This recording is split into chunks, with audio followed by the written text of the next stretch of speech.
الفاتح إلى أرواح أولياء من سادتنا علي وعلى وصول فروعهم وجميع الأولياء أنت تعلم بأسمائهم زوسا إلى روح أحمد بن عيسى المهاجر الفقيه المقدم محمد بن علي وعلي وجميع سادتي علي وعلى وصول فروعهم أن الله يعلي درجاتهم في الجنة يكثر منصوباتهم ويضاعف حسناتهم ويحفظنا بجاههم وينفعنا بهم ويعيد علينا من بركاتهم وأسرارهم وأنوارهم وعلومهم ونفحاتهم في الدين والدنيا والآخرة. الفاتحة.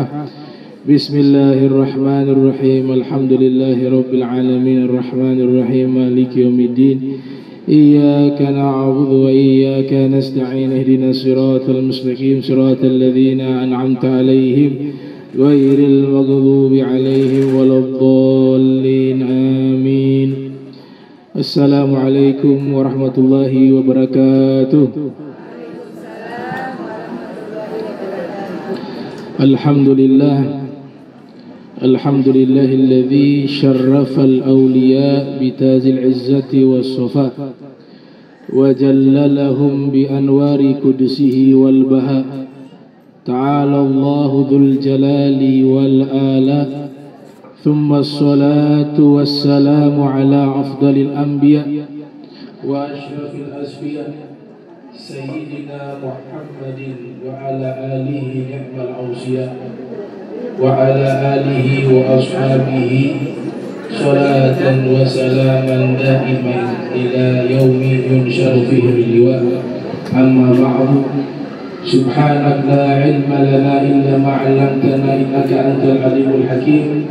ربي اشرح لي صدري ويسر لي أمري واحلل عقدة من لساني يفقهوا قولي وسدد لساني واهد قلبي بحق سيدنا محمد صلى الله عليه وآله وسلم. يا من هو في علومه كائن، يا من هو في فعل حقيق، يا من هو في مجده متين. اللهم أكرمنا بنور الفهم وأخرجنا من ظلمات الوهم وارزقنا فهم النبيين وحفظ المرسلين وإلهام ملائكة المقربين. ربنا زدنا علما وفهما وعقلا يا أكرم الأكرمين بحق سيدنا محمد خاتم الأنبياء والمرسلين.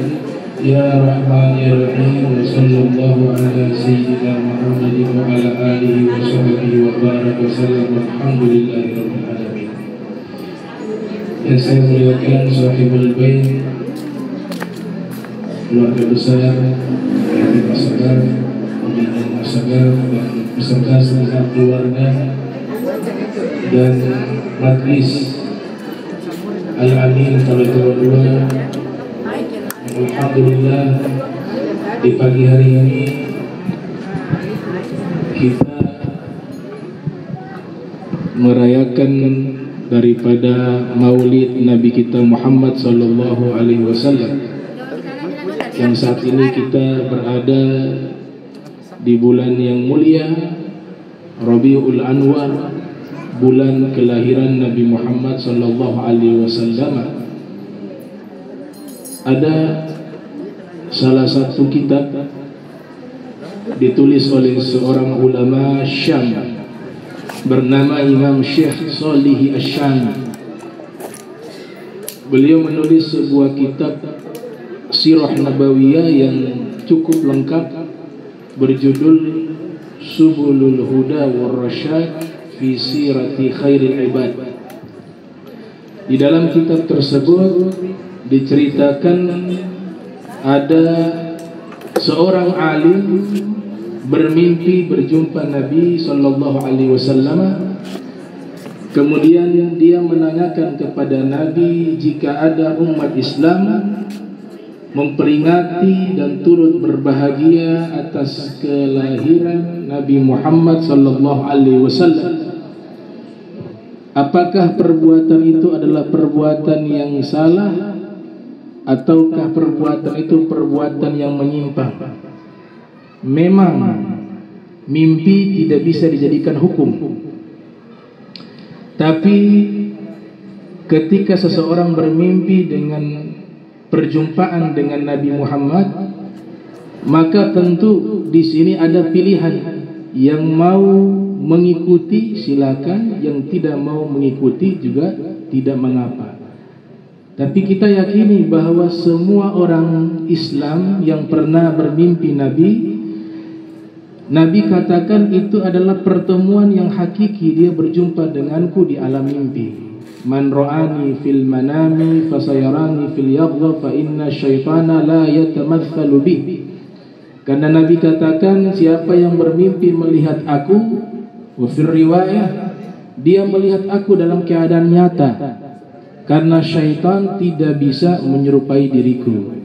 Artinya orang soleh ini dipilih oleh Allah bisa mendapatkan anugerah besar, bermimpi melihat Nabi Sallallahu Alaihi Wasallam dan bertanya kepada Nabi tentang amalan setiap bulan Maulid, mengadakan perayaan Maulid Nabi. Apa jawaban Nabi di dalam mimpi tersebut? Man fariha bina farihna bih. Siapa yang berbahagia karena sebab kami, maka kami juga berbahagia karena sebab dia. Ini termaktub di dalam kitab Subulul Huda war Rasyad fi sirati khairil ibad. Kemudian riwayat yang lain menyatakan ada 3 golongan manusia yang Allah cinta mereka di hari kiamat. Thalathatun yuhibbuhumullahu ta'ala yaumal qiyamati. 3 golongan yang mereka mendapatkan cintanya Allah Subhanahu wa ta'ala di hari kiamat. Yang pertama, muhibbul ilmi wal alim. Orang yang hidup di dunia dia cinta kepada ilmu agama dan dia cinta kepada orang-orang yang ahli dalam ilmu agama. Orang seperti ini mendapatkan cintanya Allah Subhanahu wa ta'ala di yaumil qiyamah. Cinta kepada ilmu agama dan cinta kepada para ulama.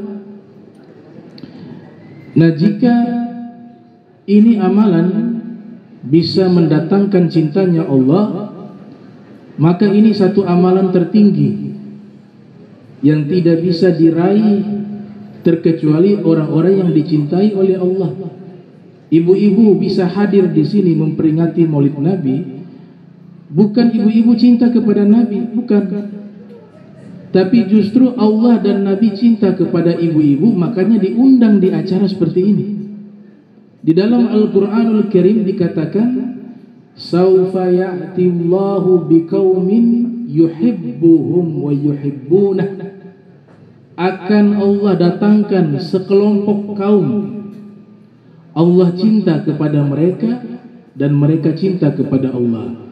Di ayat ini Allah dahulukan, Allah cinta dulu kepada mereka, baru mereka cinta kepada Allah. Artinya setiap orang yang dimudahkan hatinya, langkah kakinya untuk turut berbahagia dan hadir di acara Maulid Nabi, artinya Allah dan Nabi cinta kepada mereka. Dan itu satu anugerah yang sangat mahal. Berapa banyak saudara-saudara kita, mereka tidak diberikan nikmat tersebut karena memang tidak dipilih oleh Allah untuk mendapatkan cintanya Allah dan cintanya baginda Nabi Muhammad sallallahu alaihi wasallam. Makanya di riwayat tersebut, sekali lagi ini bukan hadis yang termaktub dalam kitab hadis, tapi lewat mimpi. Mimpi tidak boleh dijadikan hukum agama, tapi mimpi yang baik bisa diamalkan secara pribadi. Man fariha bina farihna bih, kata Nabi dalam mimpi tersebut. Siapa yang berbahagia karena sebab kami, maka kami akan berbahagia dengan sebabnya. Golongan kedua yang mendapatkan cintanya Allah Subhanahu wa ta'ala di yaumil qiyamah, al-mukthiru salatan wa salaman alayya. Orang yang memperbanyak salawat dan salam kepada Nabi Muhammad sallallahu alaihi wasallam. Saat ini bulan Maulid, kita isi waktu kita dengan meningkatkan salawat dan salam kepada Nabi Muhammad sallallahu alaihi wasallam. Orang yang memperbanyak salawat dan salam kepada Nabi, dia akan mendapatkan cintanya Allah Subhanahu wa ta'ala di yaumil qiyamah. Para sastrawan mengatakan laukana lil kalami itra lakanat as-salatu 'alan nabi ajmalal utur.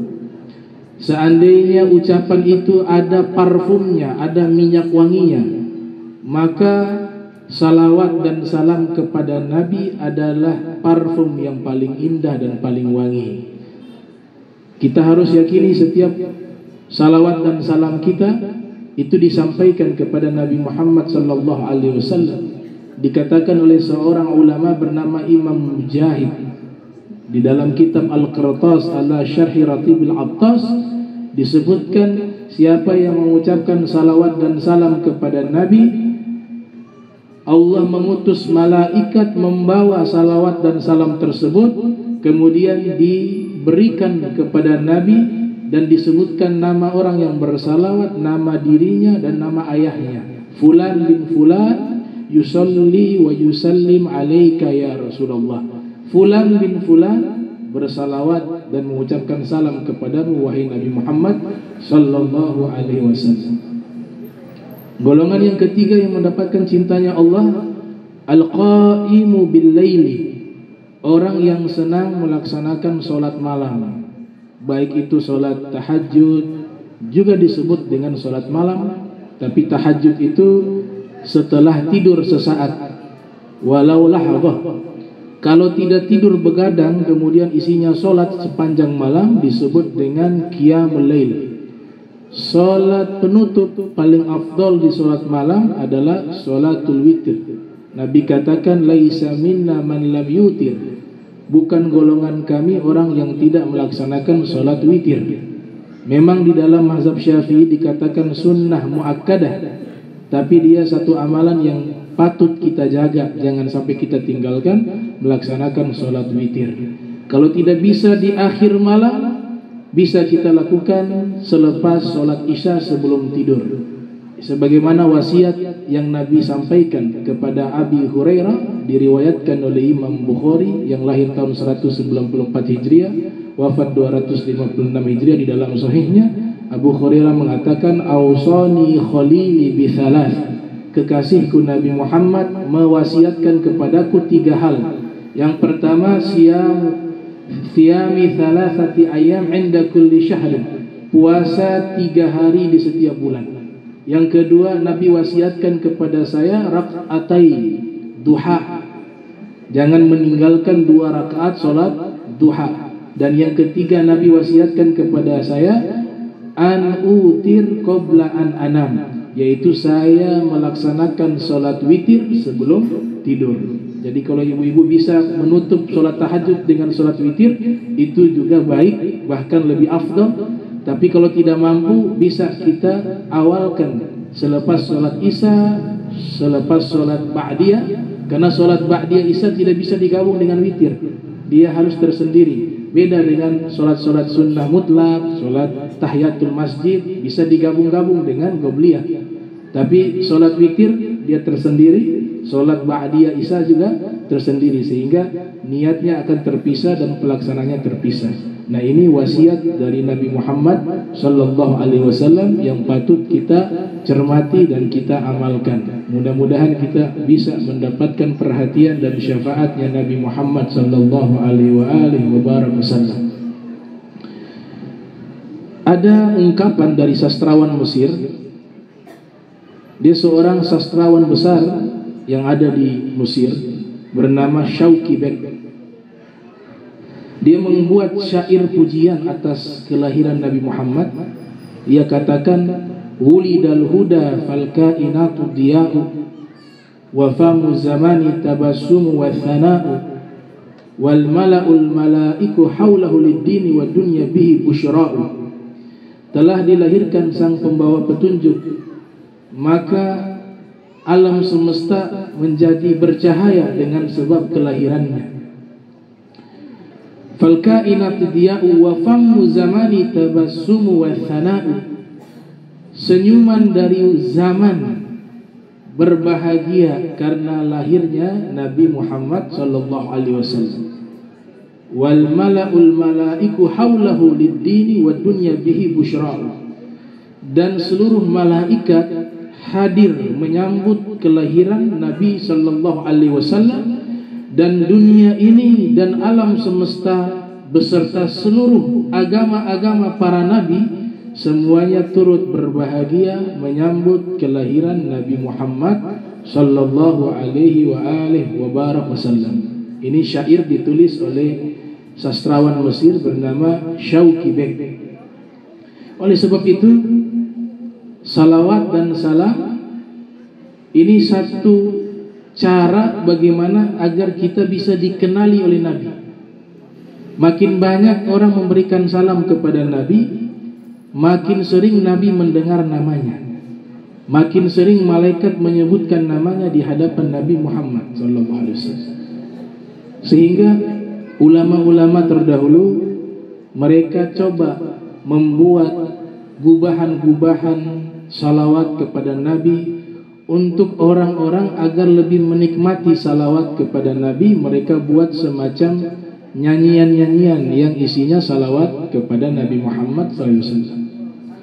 Setiap salawat kepada Nabi ada fadilahnya, ada khususiyahnya. Kalau ibu-ibu ingin mendapatkan penyembuhan, syifaun wa dawaun, obat, ada dalam salawat Nabi. Salawat tipil qulub, salawat obat hati. Allahumma salli ala sayyidina Muhammadin tipil qulubi wa dawaiha wa afiyati abdani wa shifaiha wa nuril absari wa diyaiha wa ala alihi wa sahbihi wa sallim.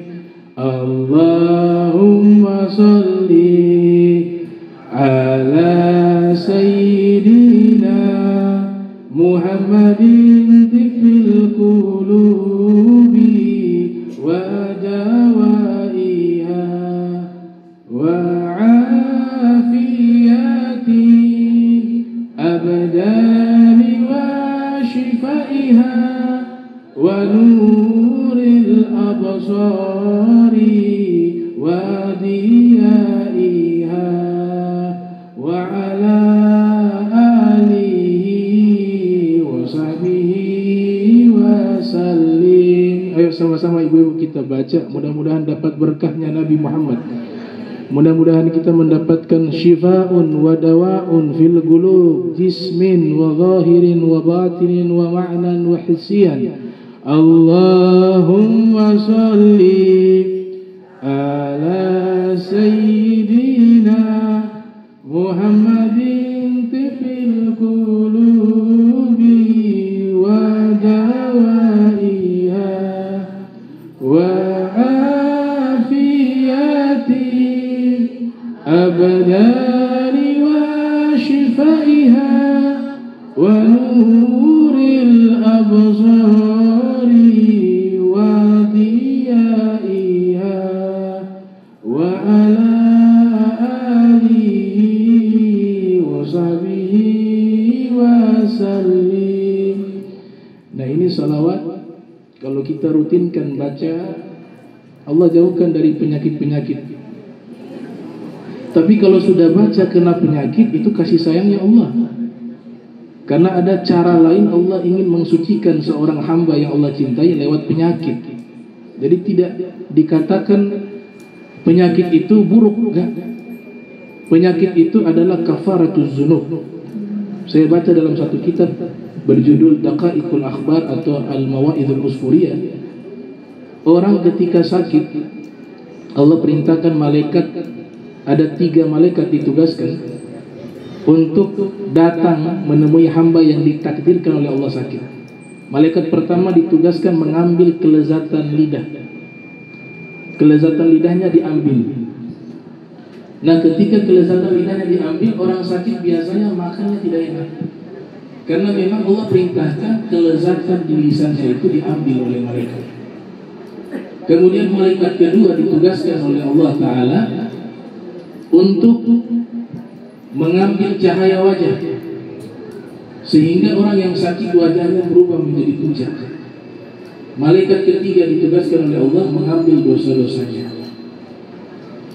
Kemudian jika Allah telah takdirkan hamba tersebut sembuh, maka Allah perintahkan malaikat pertama tadi yang mengambil kelezatan lidah untuk mengembalikan kelezatan lidah di lidahnya. Kemudian malaikat kedua diperintahkan oleh Allah mengembalikan cahaya wajah hambanya tersebut, maka wajahnya kembali cerah, tidak pucat. Malaikat ketiga bingung, ya Rabb, apakah ini dosa dikembalikan juga? Kata Allah, bijalali wa karami, demi kemuliaanku dan keagunganku, tidak pantas dosa yang telah aku tarik aku kembalikan kepada hamba-Ku. Tapi izhab ilal bahri wa alqihi fihi, kau pergi ke tengah lautan yang paling dalam, dosa-dosa tersebut kau lemparkan di lautan yang dalam tersebut. Fakhalaqa minhu timsiha bahriyah, maka Allah jadikan dosa-dosa hambanya itu menjadi buaya air asin. Ini riwayat di dalam kitab Al-Mawa'idul Usburiyah.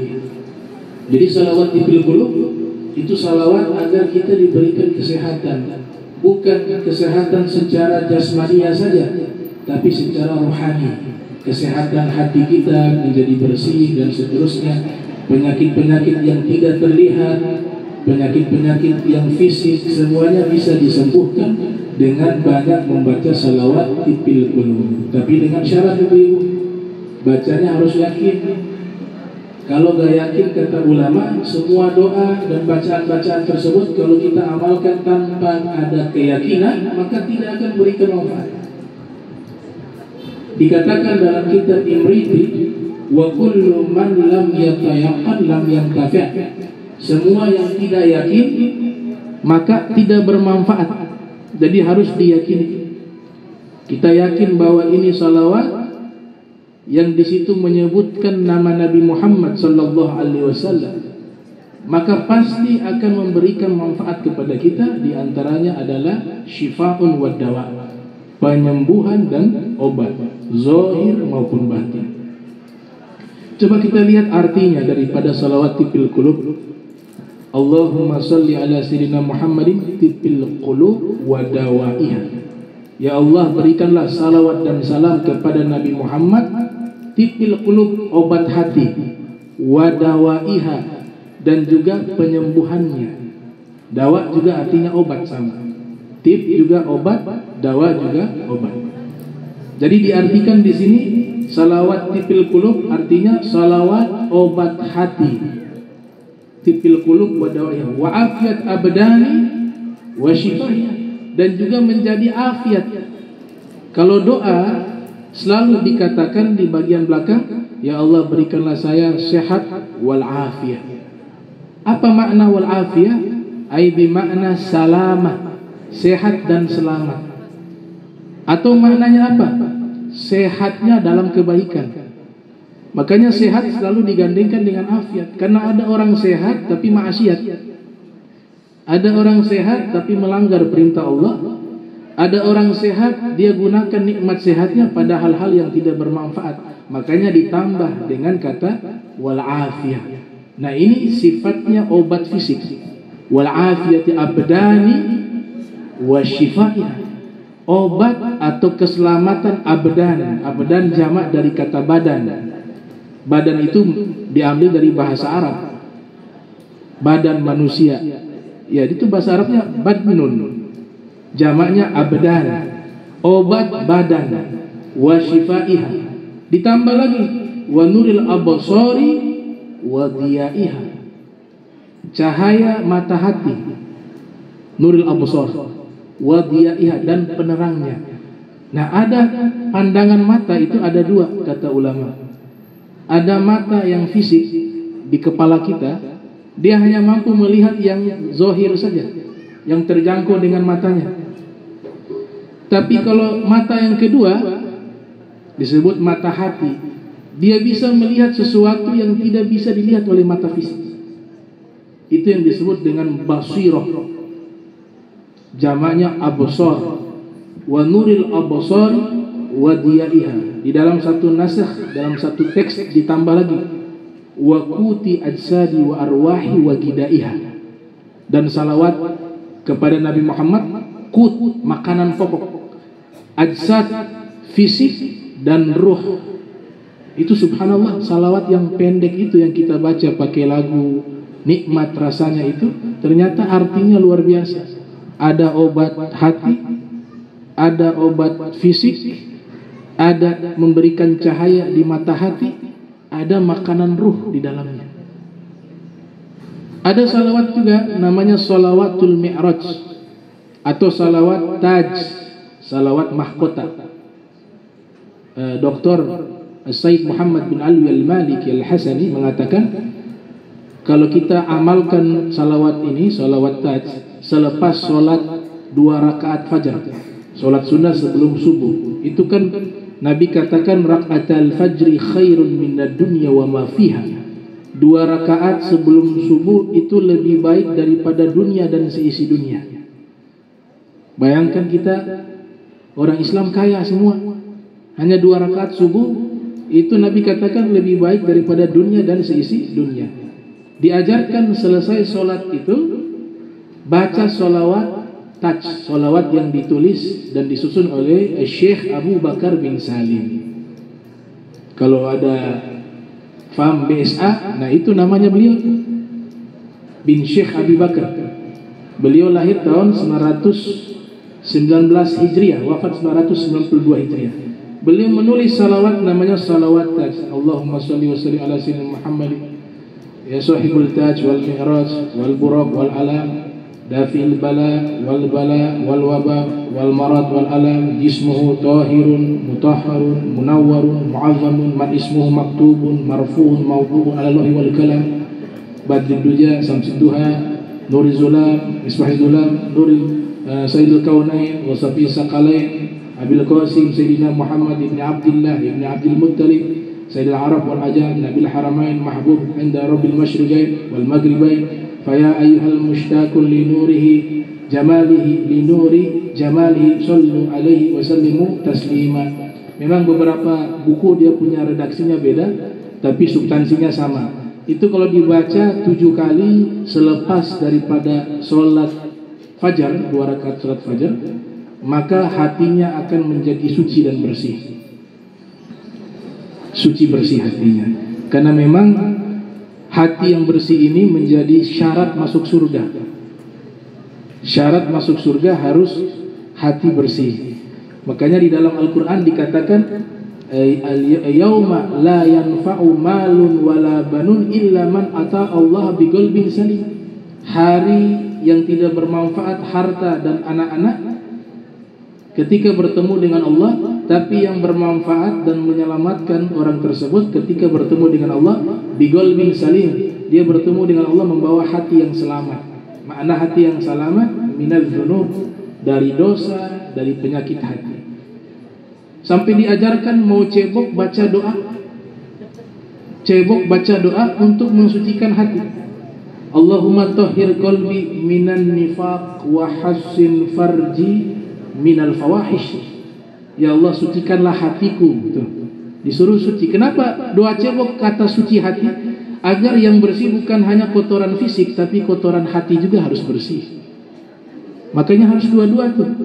Kita wudu, pakai parfum, pakai bedak, pakaiannya bersih, tapi di dalamnya kotor, itu tidak dihitung oleh Allah. Tapi harus dua-duanya. Di luarnya bersih, di dalamnya juga bersih. Kalau meninggal seperti ini, dipastikan dapat husnul khatimah. Itu. Wa inna ab'adan nas min rabbinar rahim qalbun qasi. Dikatakan manusia yang paling jauh dengan Allah adalah manusia yang paling keras hatinya. Imam Ibnu Ruslan menyebutkan di dalam kitab Zubat. Jadi salawat-salawat tadi salah satu cara membantu untuk membersihkan hati. Kemudian ada syair, ulama mengubah syair pujian kepada Nabi Muhammad sallallahu alaihi wasallam. Ini qasidah-qasidah ini luar biasa, diwariskan oleh leluhur-leluhur kita, orang tua-tua kita terdahulu. Mereka sering baca Maulid Ad-Dibai, Maulid Barjanzi, Maulid Al-Ahzab, Maulid Simfid Duror, dan banyak kitab-kitab Maulid. Di situ biasanya disisipkan qasidah. Ada qasidah yang terkenal itu dikatakan kullu baitin anta sakinuhu laisa muhtajan ila suruji. Semua rumah yang Nabi tinggal di tempat tersebut, di rumah tersebut, laisa muhtajan ila suruji. Rumah itu tidak butuh lagi kepada lampu pelita, karena sudah ada lampu yang lebih terang daripada lampu-lampu yang ada, yaitu Nabi Muhammad sallallahu alaihi wasallam. Ini makna cahaya memang jadi perdebatan di kalangan ahli hadis, bahwa sebagian ulama hadis menolak Nabi diciptakan dari cahaya. Mereka mengatakan riwayat itu riwayat yang lemah, riwayat yang palsu, dan seterusnya dan seterusnya.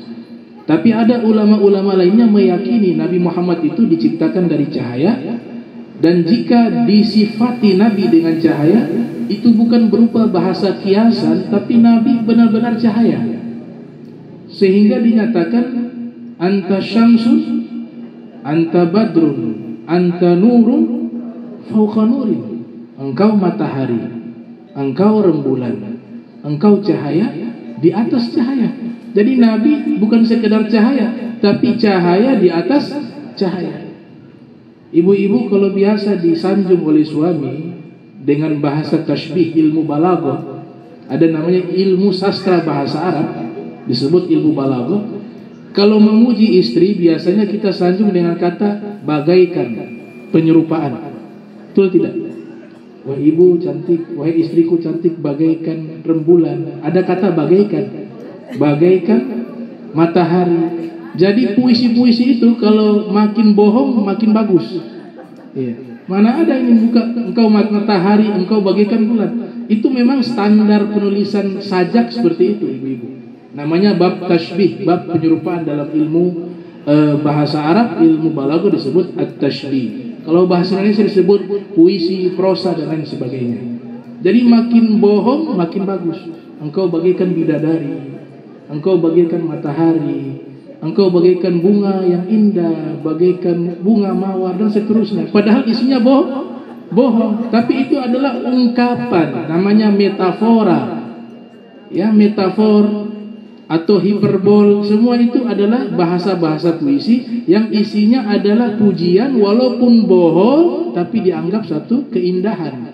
Jadi yang dilihat adalah keindahannya, bukan hakikat bahasanya. Karena tidak mungkin ibu-ibu seperti matahari, ibu-ibu seperti bulan, ya, ibu-ibu seperti bunga. Nah itu pakai kata apa? Seperti, betul tidak? Engkau seperti matahari, engkau seperti bulan, engkau seperti bunga. Tapi kalau Nabi Muhammad di syair yang tadi gak ada seperti. Tidak dikatakan anta kasyamsin, anta kabadrin. Engkau wahai Nabi Muhammad bagaikan matahari, engkau Nabi Muhammad bagaikan bulan. Tapi langsung anta syamsun, anta, engkau matahari, engkau rembulan, anta nurun fauqa nurin, engkau cahaya di atas cahaya. Apa maksudnya? Maksudnya kalau memuji sesuatu dengan diserupakan dengan sesuatu, biasanya yang diserupakan dengan sesuatu itu lebih indah. Saya menyebut istri saya bagaikan matahari karena matahari lebih indah dari istri saya. Makanya saya katakan bagaikan matahari. Saya menyebutkan istri saya bagaikan rembulan karena bulan lebih indah. Makanya saya sebutkan engkau bagaikan rembulan. Tapi ketika memuji Nabi Muhammad berbeda. Tidak pakai bagaikan. Kenapa tidak pakai bagaikan? Karena Nabi Muhammad lebih indah dari matahari. Nabi Muhammad lebih indah dari bulan. Nabi Muhammad lebih bercahaya daripada cahaya. Itu makanya disebut anta syamsun, anta badrun, anta nur fauqa nurin, anta misbah sudur, anta iksiru wa ghalib. Engkau lampu pelita hatiku, dan engkau adalah emas yang paling mahal dan paling mewah, yaitu Nabi Muhammad sallallahu alaihi wa alihi wa barak wasallam. Kullu baitin anta sakinuhu laisa muhtajan ila suruji ya Rasulullah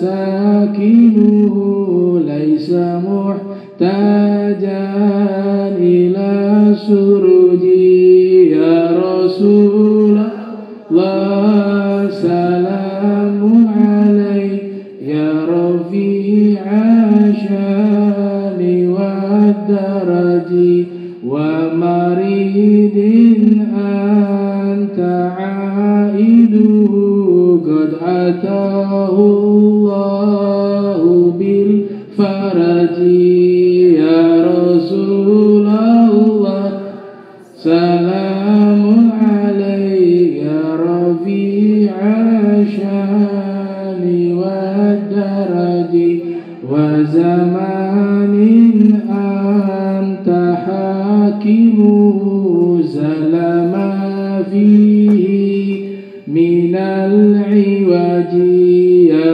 رسول الله سلام عليك يا رفيع الشان والدرج وجهك الميمون حجتنا يوم تأتي الناس بالهجج sama-sama ibu ya Rasulullah salamun alaik ya rafi'a syani wa daraji fajazakallahu khaira jaza ya muniral kauni bil balaji ya Rasulullah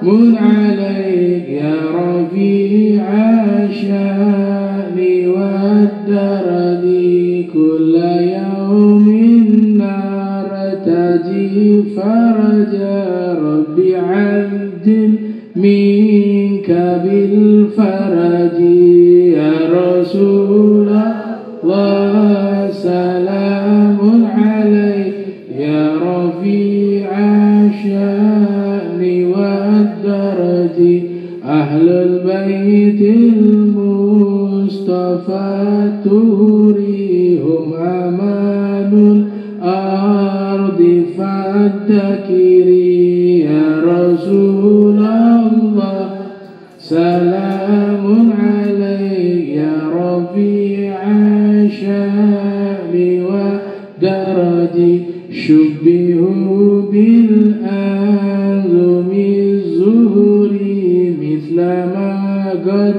jaa fi sunani ya Rasulullah salamun alaik ya rafi'a syani wa daraji rabbi fanfa'na bi barakatihim wahdinal husna bi hurmatihim ya Rasulullah salamun alaik ya rafi'a syani wa daraji wa amitna fi tariqatihim wa mu'afatin minal fitani ya Rasulullah salamun alaik ya rafi'a syani wa daraji.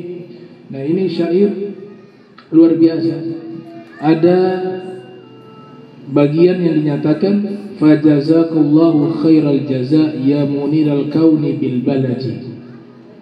Semoga Allah membalas kepadamu wahai Nabi Muhammad dengan kebaikan yang berlimpah, wahai cahaya yang menerangi alam semesta. Ini bahasa dikatakan kita umat Islam mau membalas kebaikan Nabi, kita tidak akan mampu. Gak bisa kita balas.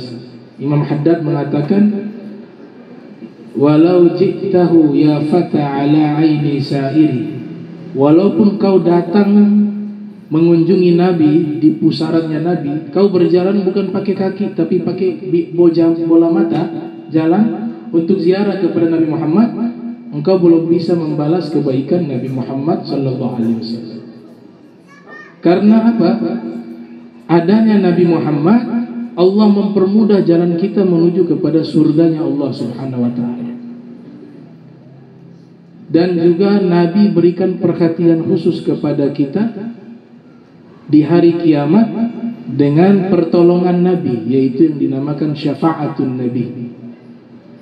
Imam Haddad mengatakan, Nabi al-huda la tansani min syafa'ati fa inni musi'un muznibun dhu dhara'i.